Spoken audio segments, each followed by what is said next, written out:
A ver, el diácono, ¿qué es exactamente? ¿Un simple ayudante o hay algo mucho más profundo detrás? Dentro de la Iglesia Católica, este es un rol del que se ha hablado mucho. Hoy vamos a meternos de lleno en la pregunta clave. ¿Es el diaconado un sacramento? Y sobre todo, ¿está esa discusión realmente cerrada?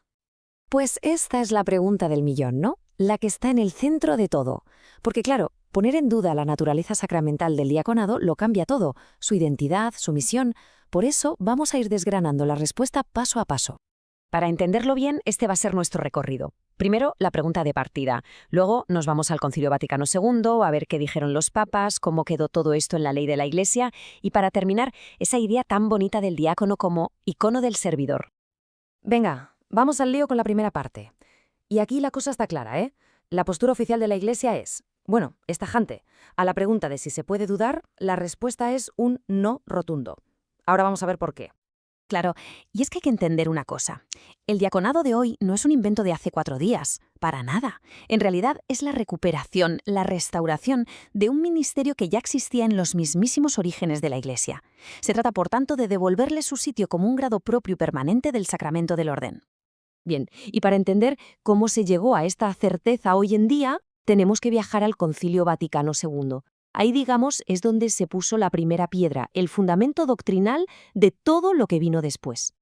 Y aquí tenemos la frase clave, la joya de la corona del concilio. Ojo a esto, el documento Lumen Gentium dice literalmente que los diáconos son fortalecidos con la gracia sacramental. A ver, en el lenguaje de la Iglesia, usar esas palabras, gracia sacramental, es decirlo todo. No hay margen de error. Eso significa que estamos hablando de un sacramento. Y esto es importantísimo porque no hablamos de un simple permiso para hacer cosas, como una autorización administrativa. ¿Qué va? Es mucho más profundo. Es una gracia, un don de Dios que, de hecho, transforma a la persona. La configura, la moldea para ser como Cristo siervo. Seguro que esta frase suena, no para el sacerdocio, sino para el servicio. Y ojo, que esto a veces se malinterpreta. No es que se le esté restando importancia para nada. Lo que hace es aclarar cuál es su misión específica. El diácono no es un sacerdote, claro, pero sí queda marcado como un ministro ordenado, dentro del único sacramento del orden. Que esta línea de tiempo es genial porque lo vemos todo de un vistazo. Fijaos en el camino. Desde el concilio en el 65, pasando por Pablo VI, el Código de Derecho Canónico, el Catecismo, hasta Benedicto XVI. Es como ver la construcción de un edificio, ladrillo a ladrillo. La Iglesia fue, a lo largo de décadas, haciendo cada vez más y más sólida esta doctrina, para que no quedara ni una sola duda.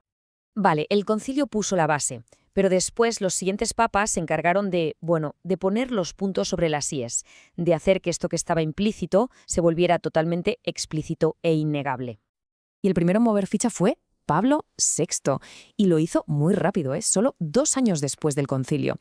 Y soltó una bomba teológica, por así decirlo. Habló de carácter indeleble para los diáconos. ¿Esto qué significa? Pues que la ordenación de diácono deja una marca espiritual para siempre, que no se puede borrar, igualito que en el caso de los sacerdotes y los obispos. Esta idea es muy potente. A través de este sacramento, el diácono se convierte en un signo visible, en un ícono viviente de Cristo. Pero no de cualquier Cristo, sino del Cristo que sirve, de aquel que dijo que no vino a ser servido, sino a servir, el que se arrodilló a lavar los pies. Esa es la imagen. Bueno, ya tenemos la doctrina teológica clara. Ahora vamos a ver cómo todo esto se oficializó, cómo se metió de lleno en las leyes y en los textos de enseñanza de la Iglesia. Y el paso de gigante fue el Código de Derecho Canónico de 1983. Ahí ya se cerró el debate a nivel legal. Lo dejó negro sobre blanco. Hay un único sacramento del orden, y tiene 3 grados. Y sí, el diaconado es, sin ninguna duda, uno de esos 3 grados: episcopado, presbiterado y diaconado. Claro, la ley lo hizo oficial, pero faltaba que llegara a todo el mundo. Y para eso está el catecismo. El de 1997 cogió toda esta enseñanza, que podía ser un poco densa, y la explicó de forma sencilla y clara para todos los fieles. Así se aseguró de que el mensaje calara en toda la Iglesia. Y ya para rematar, llegamos a un punto más reciente. El Papa Benedicto XVI dio un paso más, aportando una precisión, yo diría que exquisita, para definir la identidad propia y única del diácono. Y esta es la distinción que me parece brillante. Fijaos. Mientras que los obispos y los sacerdotes actúan in persona Christi capitis, o sea, en la persona de Cristo cabeza, los diáconos están configurados con Cristo servidor. Y esto es fundamental. No es que uno sea más importante que el otro, no, es una cuestión de identidad, de una función sacramental distinta y propia.